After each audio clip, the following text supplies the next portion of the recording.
Hello everyone, welcome to my channel Simi's cooking and lifestyle. আজ আমি আপনাদের দেখাবো পুরীর বিখ্যাত খাজা। খুব সহজ উপায় বাড়িতে কীভাবে বানানো যায়। এই খাজা হবে একদম মুচমুচে, অনেকগুলো লেয়ার থাকবে আর খেতে হবে দোকানের মতো সুস্বাদু।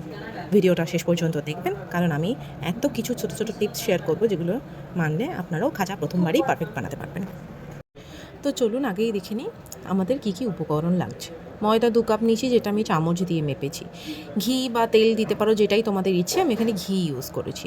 1 চিমটি লবণ দিয়েছি এবং প্রয়োজন মতো জল দিয়েছি। দিয়ে ভালো করে একটা শক্ত ডো বানিয়ে নিয়েছি।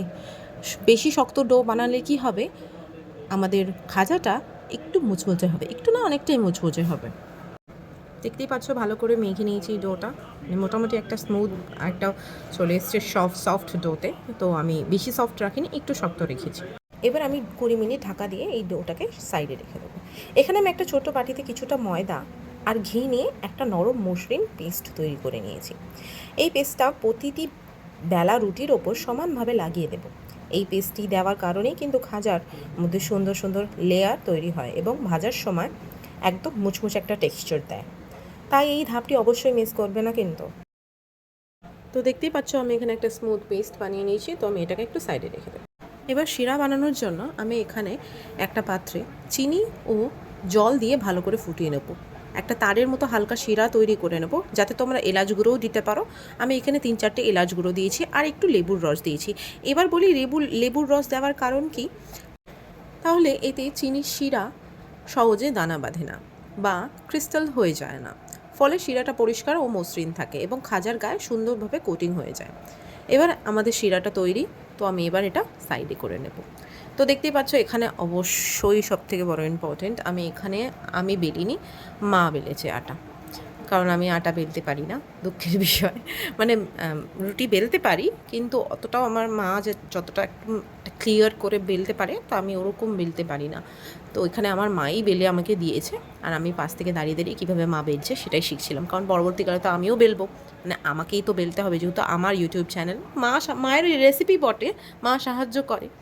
তো এবারে আমি কি করব, ওই সাঁতাটা দিয়ে নেবো বা পেস্টটা আমি আর কি রুটির ওপরে দিয়ে দেবো। দিয়ে আমি আরেকটা লেয়ার চাপিয়ে আমি এরকমভাবে কেটে নিয়েছি লম্বা লম্বা করে, যেটা ক্লিপ নিতে অবশ্যই ভুলে গেছি। যাই হোক, কেটে নিয়ে তো আমি এরকমভাবে রোল করে একটা শেপ দিয়ে নিয়েছি। দিয়ে এবার আমি লম্বাটি করে বেলে নেব। তো যা ভুল ত্রুটি হচ্ছে তার জন্য আমি এক্সট্রিমলি সরি চেয়ে নিচ্ছি, কারণ আমি ফার্স্ট টাইম বানাচ্ছি আর এটা আমার উদ্যোগেই হচ্ছে। আমার মনে হলো হঠাৎ করে যে এখন তো রথ, তো বানানো যেতেই পারে, আমি বানিয়ে ফেলি পুরীর সেই ফেমাস খাজা। তো বানিয়ে ফেললাম। তো এইভাবে আমি শেপগুলো দিয়েছি। অবশ্য আমি বিভিন্ন শেপ আমি দিয়েছি। এই শেপটা হচ্ছে কি, আমার একটা ক্যামেরা নাড়িয়ে দিল, যাই হোক। এই শেপটা হচ্ছে মানে আমার মন থেকে এসছে হুট করে যে দিয়ে দিই। তো এরকম লম্বা করে দিয়ে একটা শেপ দিয়ে দিয়েছি। তো এই শেপেই ভাজা হয়েছে, মোটামুটি খুবই খাস্তা হয়েছে। তো দেখতেই পাচ্ছ। তো এইভাবেই আমি প্রত্যেকটার শেপ দিয়ে নিয়েছি। তো দেখতেই পাচ্ছ আমি এখানে বিভিন্ন বিভিন্ন শেপে আমি আর কি খাজাগুলো বানিয়েছি। তো প্রথমে এগুলো লম্বাটে, কিছুটা আবার মাঝখান থেকে ডিজাইন করেও করেছি। তো এখানে আমি মোটামুটি সবকটাই করে নিয়েছি। এবার কড়াইয়ে মাঝারি আঁচে তেল গরম করবে। তেল খুব বেশি গরম হলে হবে না কিন্তু, মাঝামাঝি রাখতে হবে, মাঝারি আঁচেই ভাজতে হবে। খাজাগুলি ধীরে ধীরে ভাজতে হবে এবং সুন্দরভাবে লেয়ারগুলো খুলে যাবে আস্তে আস্তে, তোমরা দেখতেই পাবে। তো আমি এখানে একটা একটা করে প্রত্যেকটাই ভেজে নিয়েছি এবং 2 পাশ সোনালি রং হওয়া পর্যন্ত ভেজে নিতে হবে। ওদিকে আবার আর্জেন্টিনার আজকে সেমিফাইনাল চলছে, সব পাগল হয়ে গেছে। আমি তো পুরোটাই জগন্নাথ দেবের ওপর ছেড়েছি, উনি যেটা ভালো বুঝবেন সেটাই করবেন। তো এবার আমি হালকা হালকা আছে, দেখতেই পাচ্ছ কি সুন্দর খুলে গেছে প্রত্যেকটা লেয়ারগুলো, আর বোঝাও যাচ্ছে যে লেয়ারগুলো ভাজা হয়েছে। তো আমি প্রথমবার ট্রাই করেছি, ভুল ত্রুটি হলে মাফ চেয়ে নিয়েছি। তো দেখতেই পাচ্ছ কি সুন্দর লেয়ারগুলো, আর কি দারুণ মুচমুচে খাজা তৈরি হয়ে গেছে, একদম সোনালি রঙের ভাজা ভাজা। এবার এক একে সব ভিজে রাখা খাজাগুলো গরম গরম চিনির শিরায় দিয়ে দিচ্ছি। খেয়াল রাখবেন খাজাগুলো শিরার মধ্যে খুব বেশি সময় ধরে রাখবে না, প্রায় 30 থেকে 40 সেকেন্ড দুপাশ ভালোভাবে ডুবিয়ে রাখলেই যথেষ্ট।